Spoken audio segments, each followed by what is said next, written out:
11 years old ako nung pumasok ng seminaryo. 19 years old ako nung bumati ng college sa seminaryo. Kaya sabi niya, habang mo pumasok ng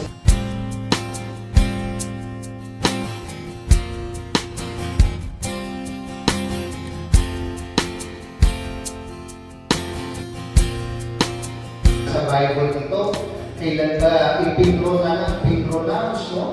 Yung mga prophecies sa Old Testament, sa Lumang Tipan, made centuries before Jesus Christ was born, ay nagsasabi na darating si Jesus. No?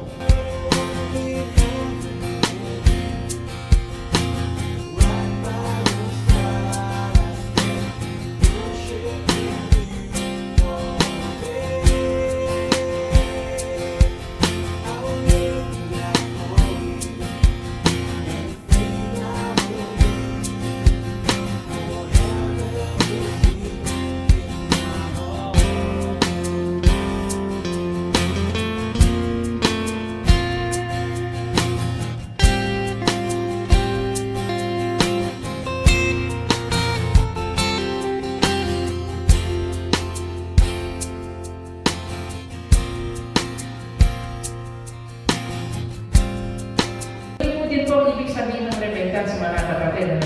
Total surrendering to Jesus as the Lord of my life.